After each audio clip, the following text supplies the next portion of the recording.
Oke guys, balik lagi bareng gue Demi di channel Karmel Popcorn, channel spesialis yang khusus bahas film-film Asia yang berisikan film Asia cuy. Nah, film yang akan kita bahas kali ini adalah sebuah film yang bergenre drama romance lagi nih, yang berjudul The Concubine tahun 2012 cuy. Nah, film yang berdurasi tayang 2 jam 2 menit ini rilis pada tanggal 6 Juni tahun 2012 dan disutradarai oleh Dae Sung Kim, dibintangi oleh Oh Yoon Kyung, Park Ji Young, Kim Dong Wook. Aduh nih namanya nih, Udin meninggal nih, gua nih nyebutin susah banget cok. Dan mbak bintang utama di film ini kesayangannya paman Udin lagi nih, yaitu Mbak Choi Yo Jung cuy. Nah, serah dah sana. Berkisah tentang pangeran muda yang baru saja diangkat menjadi seorang kaisar karena sang raja telah wafat atau innalillah, yang harus menjalankan mandatnya sebagai seorang raja baru yang bermartabat. Di samping ia yang mencintai gadis dari seorang bangsawan yang tidak disukai oleh sang ibu suri, pangeran ini pun lantas berusaha untuk memperjuangkan perasaannya agar bisa mendapatkan hati sang gadis yang ia cintai dengan cara apapun. Apakah yang akan terjadi kepada nasib hidup sang gadis bangsawan ini di cerita? Nah, sering gimana alur cerita dari film ini? Siapkan cemilan kalian, dia langsung aja deh kita gas ke pembahasannya cuy. Skuy dah. Udah cok, astaga nih lamanya cok. Udin meninggal nih gak Udin nih. Astaga, tiap kali bikin video kayak begini terus. Durasi cok, kelamaan ntar. Udin kan nih gara-garanya nih. Udin.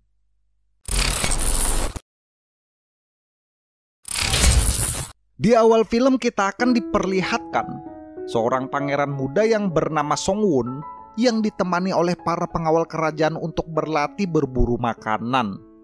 Saat sang pangeran terjatuh dari kudanya, terlihat seorang pria rakyat jelata yang bernama Kwon Yu datang ke sana dan memanah buruan itu yang dimaksudkan untuk dirinya. Malam harinya, sang pangeran pun terlihat singgah di sebuah rumah bangsawan yang bernama Buwon, yang merupakan kerabat jauh dari keluarga kerajaan.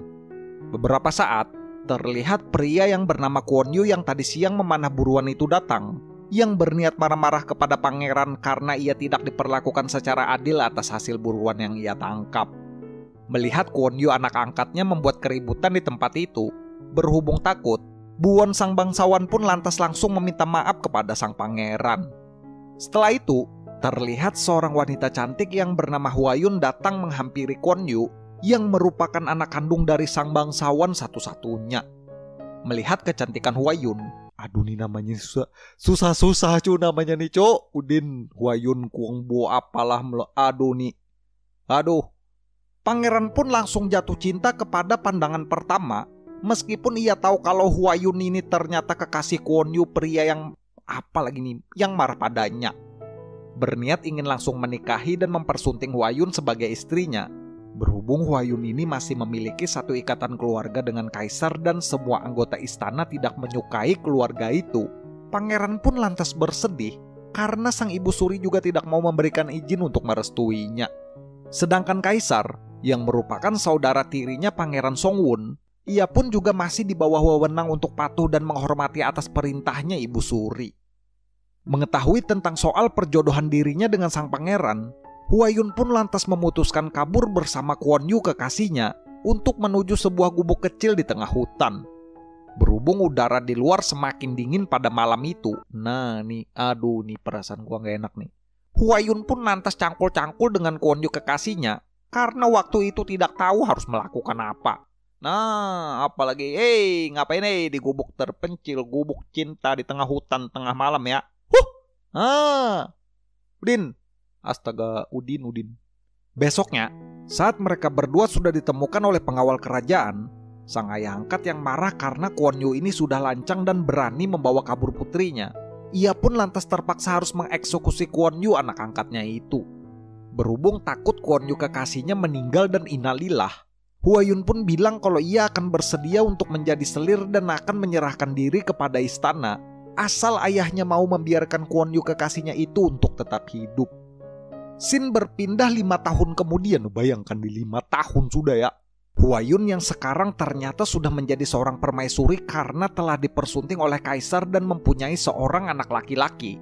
Suatu hari, saat sang kaisar jatuh sakit dan meninggal dalam keadaan yang tidak wajar, hal itu pun lantas menimbulkan sebuah kecurigaan dari anggota kerajaan dan beranggapan kalau ada seseorang yang telah berani meracuni sang raja.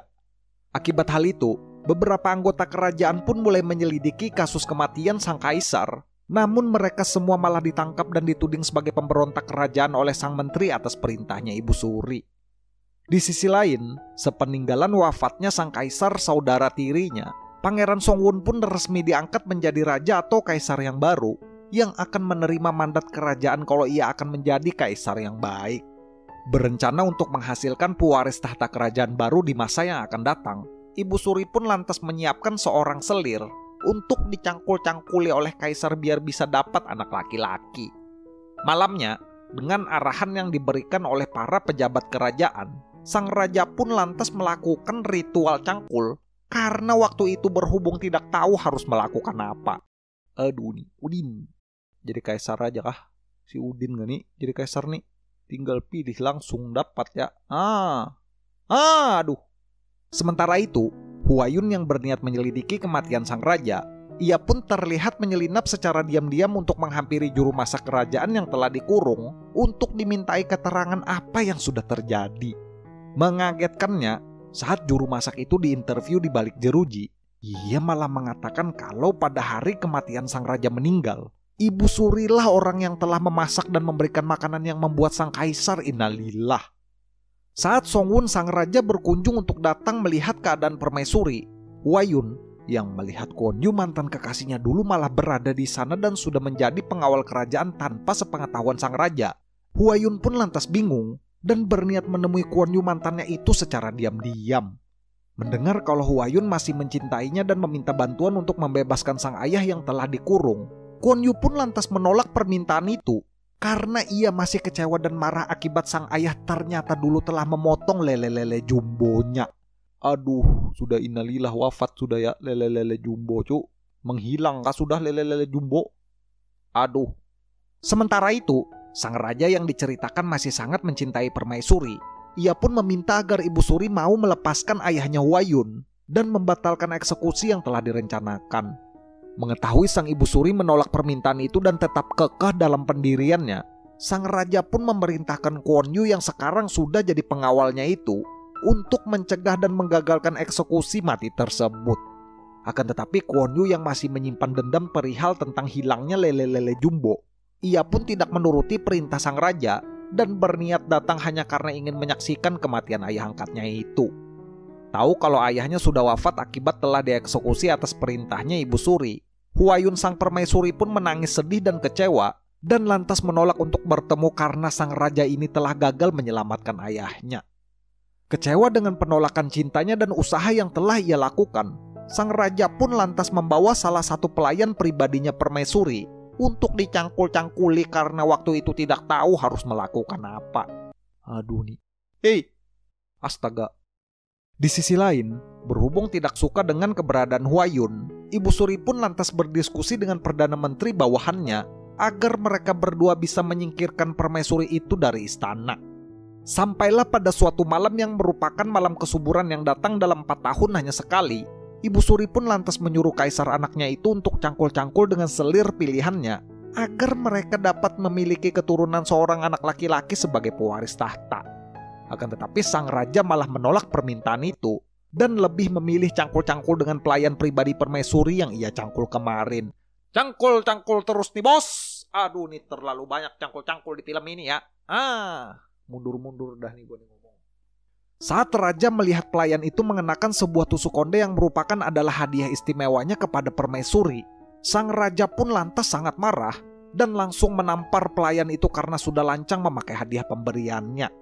Sang pelayan yang tidak mau dihukum mati dan membuat raja semakin marah, ia malah memberitahukan kepada raja kalau salah satu pengawal kerajaan yang ada di istana adalah merupakan mantan kekasih Huayun dulu yang telah menyamarkan identitasnya, yang dimaksudkan tidak lain dan tidak bukan adalah Kwon Yu sendiri. Mengetahui akan hal itu, raja pun langsung bergegas untuk mendatangi permaisuri ke kamarnya dan menuding kalau anak yang selama ini telah dikandung dan dibesarkannya itu bukanlah anak sang kaisar melainkan anak Kwon Yu pengawalnya itu sendiri.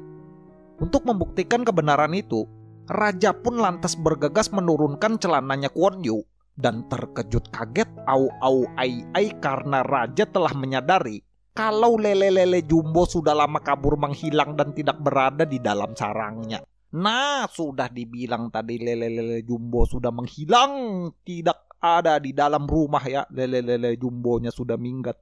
Berkelana kah lele-lelenya nih? Kemana nih?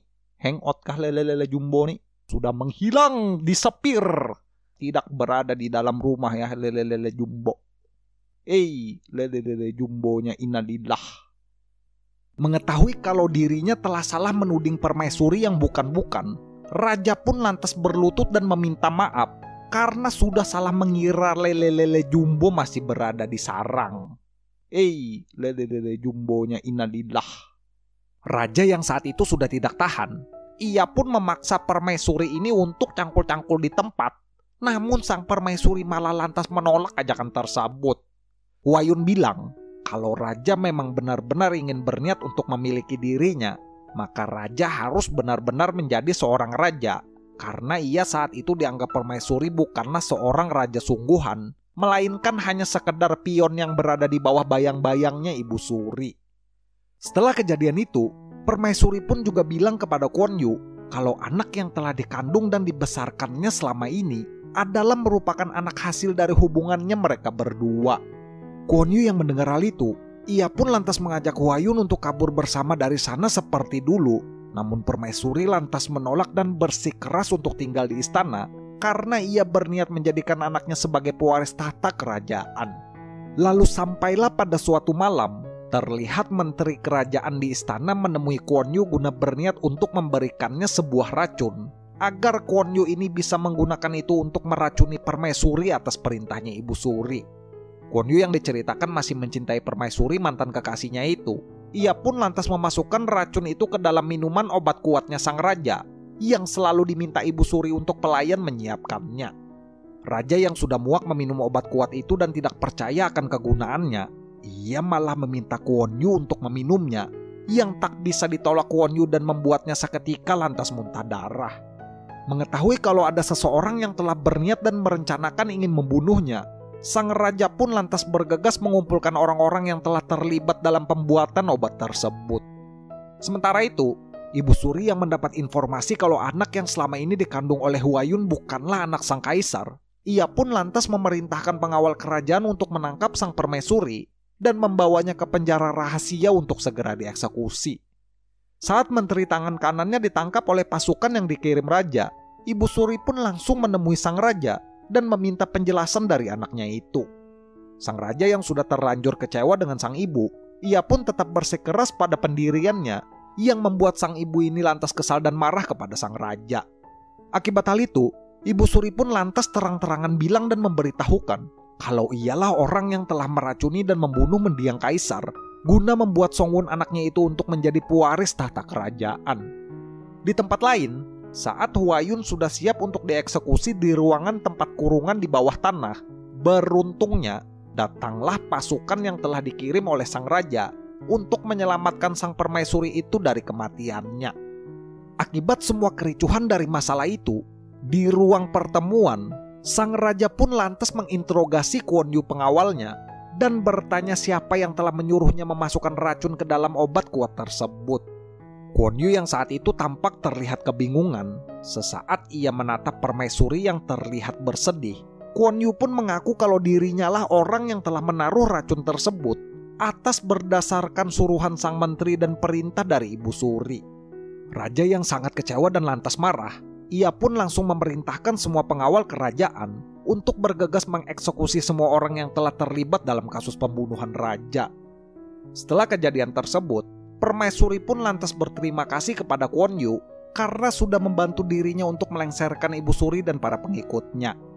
Kwon Yu yang saat itu sudah berada dalam keadaan sekarat, ia pun meminta permaisuri untuk menjaga anaknya mereka. Namun Huayun malah mengatakan kalau anak itu sesungguhnya bukanlah anaknya siapa-siapa, yang dimana Huayun ini ternyata hanya ingin memanfaatkan Kwon Yu untuk membantunya menjalankan rencananya guna melengsarkan Ibu Suri yang kejam. Songwon yang sekarang sudah benar-benar menjadi seorang raja, ia pun lantas menagih janji yang pernah dikatakan oleh permaisuri kalau Huayun ini akan rela menyerahkan apa saja demi keinginan sang raja. Dan filmnya pun berakhir dengan kematian sang raja yang ditusuk lehernya oleh permaisuri menggunakan tusuk konde pemberiannya saat cangkul-cangkul. Dan permaisuri yang sekarang sudah menjadi satu-satunya pewaris tata kerajaan bersama anak laki-lakinya. Cuy. Nah, banyak pengkhianatan ternyata di film ini ya. Pengkhianatan dan cangkul-cangkul. Lele-lele jumbonya menghilang. Tidak ada di sapir. Lele-lele jumbo tidak berada di dalam rumah ya. Tidak mempunyai lele-lele jumbo. Bagaimana itu bos? Tidak bisa dibayangkan ya. Pupus harapan musnah masa depan. Lele-lele jumbonya berkelana bersama Udin kayaknya nih. Lele-lele jumbonya nih hangout nih. Tidak pulang-pulang ke rumah. Rumah kosong, kamar kosong, tidak ada penghuni. Lele-lele jumbo. Lele-lele jumbo pupus harapan musnah sirna di masa depannya. Astaga nih, tidak mempunyai lele-lele jumbo. Bagaimana itu bos? Tidak bisa dibayangkannya lele-lele jumbonya hilang. Kayaknya berkelana sama Udin nih lele-lele jumbo nih. Mana nggak pulang-pulang ya. Udah aduh nih. Udah habis filmnya Jo. Closing dah. Apa lagi nih? Guys, mungkin segini aja ya untuk pembahasan alur film kali ini ya. Ini buat kalian yang pengen nonton full movie-nya, kalian langsung aja search nonton film The Concubine tahun 2012 di Google Chrome cuy. Dari film ini kita bisa belajar mantap nih, ada pesan moral lagi ya. Lele jumbo lagi kan nih. Memang sudah sepantasnya kita sebagai manusia harus lebih bisa belajar untuk memilah mana yang bisa dipercaya dan mana yang tidak. Karena kekecewaan akan pengkhianatan adalah suatu hal yang bisa kita dapat dari siapa saja, bahkan dari orang yang paling terdekat cuy. Bingung dah lele jumbo sana ya. Seperti biasa nih gue mau ngucapin terima kasih banyak nih buat kalian yang udah nonton. Dan terima kasih banyak buat kalian yang udah subscribe ke channel Caramel Popcorn. Kita juga punya channel Caramel Popcorn yang kedua, yang ketiga juga ada. Kalau kalian mau subscribe silahkan, linknya ada di deskripsi cuy. Nanti kita bakalan bahas film-film seru yang bagus-bagus lagi ya. Mungkin segini aja dulu nih. Jangan lupa like, comment, dan subscribe. Gue Demis sebagai narator pamit. Sampai ketemu di video selanjutnya. Thanks for watching guys. Bye-bye.